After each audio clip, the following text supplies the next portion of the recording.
De retour à Info Rive-Sud, enjeux budgétaires, interdiction des cellulaires, manque d'enseignants. Les enjeux en éducation ont bien fait jaser, même durant l'été qui a été mouvementé à ce niveau. Avec la rentrée scolaire qui est arrivée, il est temps d'aborder ces enjeux pour ce qui est du Centre de services scolaires Marie-Victorin. Nous recevons d'ailleurs la directrice générale, Gaëlle Absolonne. Madame Absolonne, bonjour. Bonjour. Alors, ça a été quand même, au niveau de l'éducation, un été mouvementé. J'ai donc envie de vous demander comment ça va là, à ce début d'année scolaire? Ça va très bien. Je vous dirais que notre entrée scolaire au Centre de services scolaires Marie-Victorin se fait sous le thème de la fébrilité, mais également de la fierté. On est extrêmement fiers de nos équipes qui ont mis tout en œuvre pour accueillir nos 47 000 élèves d'ici vendredi. Et on a parlé beaucoup de coupures du budget durant l'été, même l'an dernier. Est-ce que, malgré tout, vous ressentez de la motivation au niveau de votre personnel, tout type de personnel là, dans les différentes écoles, ou c'est peut-être plus du découragement ou du pessimisme dès le départ? Là? Bien, je vous dirais que notre personnel est particulièrement dédié et motivé. Pourquoi? Parce que c'est avec eux qu'on travaille en collaboration, puis c'est avec eux qu'on trouve les solutions. Ça veut dire que même au début de la période estivale, où on le sait, là, les chiffres ont varié quand même, pré-période estivale et post-été, malgré tout ça, on travaille en collaboration avec nos gens. Donc, il n'y a pas de surprise. On travaille avec eux, on trouve des solutions avec eux. C'est eux nos experts sur le terrain, puis c'est eux qui savent qu'est-ce qu'on a de besoin pour répondre aux besoins de nos élèves, parce qu'on le sait, le service à l'élève, c'est notre priorité. Et parlant de services aux élèves, il y a eu des coupures budgétaires, je crois que c'était au printemps, annoncé par le ministre de l'Éducation, Bernard Drinville.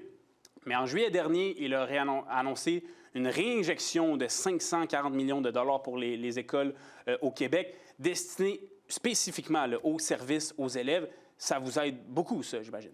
Bien, c'est sûr que tout argent investi en éducation, c'est pas une dépense, c'est un investissement, puis c'est au service à l'élève qu'on se promet de le donner. Et le service aux élèves, on parle de quoi exactement? On parle d'enseignement, mais on parle quel autre genre de ressources? Bien, tout ce qui est aussi service périphérique à la salle de classe. Parce que oui, c'est sûr que d'entrée de jeu, c'est l'enseignant au quotidien qui travaille avec l'élève, mais c'est tous les gens qui gravitent autour de lui. Donc, on parle des TES, des techniciens dans l'éducation spécialisée, des préposés aux élèves handicapés.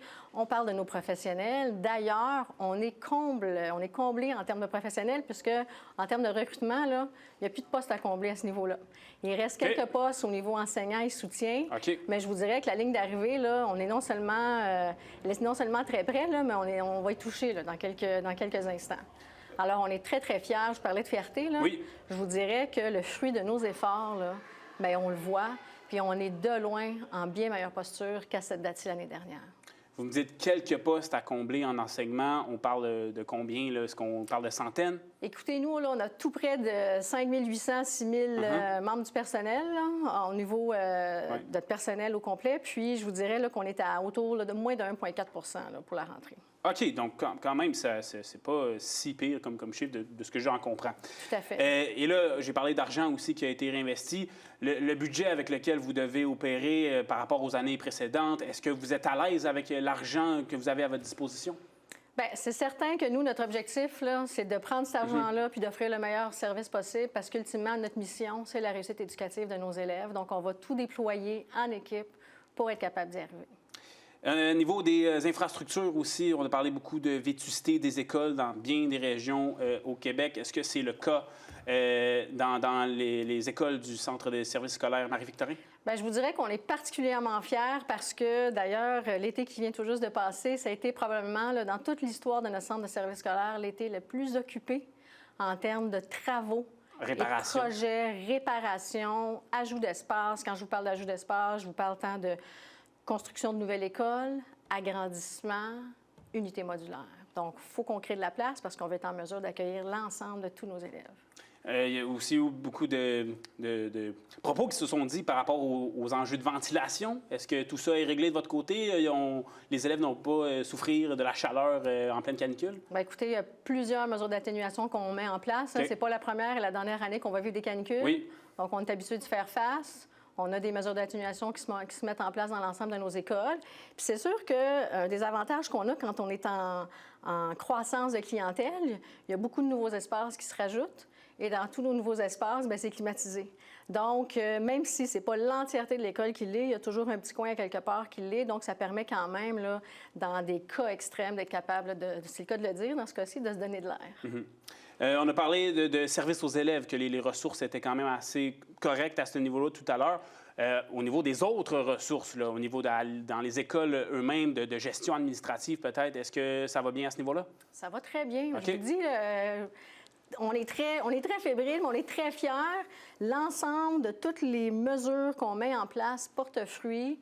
Puis, comme je vous dis, ce qui se démarque particulièrement au Centre de services scolaires Marie-Victorin, notre ADN qu'on appelle, c'est tout l'aspect humain. Puis je pense que c'est cette collaboration-là qui porte fruit, là, qu'on a bien hâte de faire vivre à l'ensemble de nos élèves là, d'ici 48 heures. Je vous écoute parler, on dirait qu'il n'y a pas de problème. Le bilan est, bien, pas le bilan, mais l'aperçu là, avant d'entrer là, dans cette année scolaire-là, tout semble bien aller? Bien, je vous dirais que toutes les conditions sont gagnantes pour l'instant. C'est sûr que des défis, il y en a eu, il continue à en avoir, il peut en avoir toujours, mais je pense que l'éducation, c'est un sport d'équipe.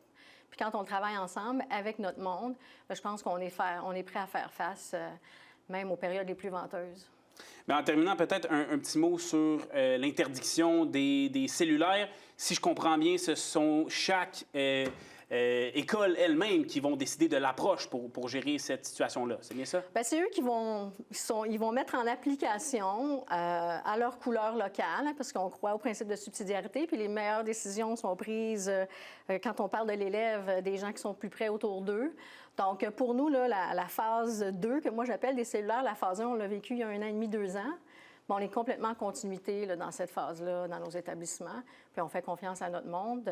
C'est certain que tout ce qui est nouveaux règlements, nouveautés, ça nécessite une petite période de transition. Il y en a qui ont besoin de plus de temps, il y en a qui ont besoin de moins de temps. Mais ultimement, encore là, je reviens toujours à la notion de travail d'équipe. On passe au travers, on y arrive, puis il y a des défis, mais il y a toujours des solutions. Parfait. Bien, c'est rassurant de vous entendre. Et j'en profite aussi pour ce qui est des cellulaires d'annoncer prochainement une entrevue avec un directeur d'école à Longueuil, justement, pour nous éclairer à ce sujet. Gaëlle Absolonne, vous êtes directrice générale du Centre de services scolaires Marie-Victorin. Merci beaucoup. Bien, merci à vous. Puis j'en profite pour souhaiter une bonne rentrée à tous nos élèves, à toutes nos familles, puis remercier nos membres du personnel pour le travail de qualité qu'ils font au quotidien. Tout à fait. Bonne rentrée. Merci beaucoup.